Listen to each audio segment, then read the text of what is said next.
Jeff has, Jeff always manages to come up with some interesting stories. So this week, Jeff's feature. That's why we need more Jeff. Yeah, always. It's cool 50s big finned classics. I like big fins, and I cannot lie. You know, it's funny because when you said that we're going to do big fins, what is the first car that comes to mind? 1959 Cadillac. What? That's so funny. The biggest fin. 57 Chevy. Because it really kind of set the stage for all of the other fins that came after it. It's such a popular vehicle now, and that it's just the fins. And well, I'm talking. I know about, that there are probably bigger fins out there. I'm talking about cars the size really from matters. Finland. We're talking about cars from Finland. You are not. Fins to the left, fins to the right. Yeah, the big fins. The big fins. Well, okay, basketball stars from Finland. Yeah, go for it. We're going to get started right here. And, of course, fantastic cars with fins from the 50s. Towards the end of the 1950s, car makers decided that they wanted their cars to fly. Well, more accurately, they wanted them to look like they could fly. In a decade where Americans were taking to the sky on passenger planes and the verge of space travel, cars with big fins became the rage. Hold on. And in fact, the GM designer Harley Earl credits the plane as his inspiration for the fins of today. This is a 1957 Chevrolet Bel Air. While obviously not the first fin car of the 57 Bel Air, is certainly one of the most iconic. The list wouldn't be complete without this rascal on there for many Americans to adore. However, the fins on the Bel Air are more than modest and mid-size compared to some of the fins that we'll see later on. Today, the two-door Bel Air is one of the most sought-after American car models today, and good luck finding them. The next one we have is a 1959 Buick Electra.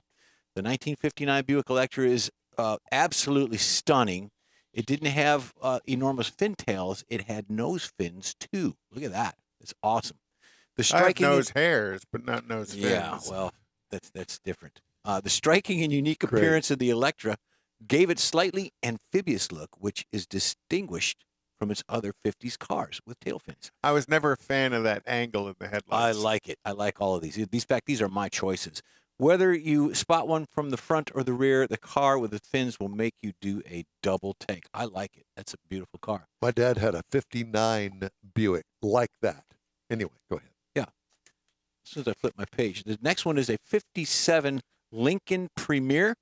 1957 was a big year for most car manufacturers. The Blue Oval Company, that was the year that they produced the Thunderbird, really started to take some strides following some of the design changes. While the big bumper Lincoln Premier flew a bit under the radar, its showy tail fins were right up there with the best of the tail fin cars. That is pretty. Those are enormous. Thank you for noticing. Yeah, there you go. And it's a pretty color, too. The next one is a 1957 Dodge Coronet Lancer.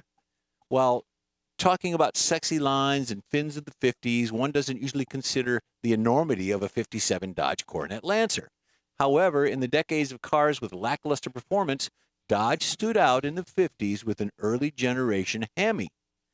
Conrad, you know this.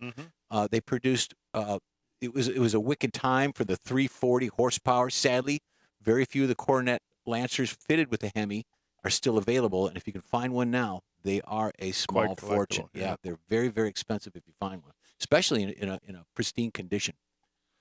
58 Studebaker Silver Hawk. This list wouldn't be complete without a stud on it. There you go. That's why I'm doing the story. 1958 Studebaker Silver Hawk had fins like many others of the 50s, but the front end was totally different from anything else floating around at the time. Ugly. I think you just want to go up there and pinch its cheeks. That's what I like about Ugly. it. The car is thanks, Jeff. The car is truly a classic, and it had a real 50s look, perhaps even more so than the unfinned Studebaker Champion. And I wonder if the fins had anything to do with, that Studebaker coupe is quite popular at Bonneville as well. Could be, yeah. Salt Flats. The aerodynamics, the coefficient of it. And, of course, the granddaddy. Don brought it up earlier to Conrad, the 1959 Cadillac Eldorado. Now, I was going to do a story on the tallest fins ever made. The 1959 Cadillac Eldorado was the big and beautiful car with big, extravagant fins to match. You couldn't miss the Eldorado's tail fins with the unique dual quad taillights.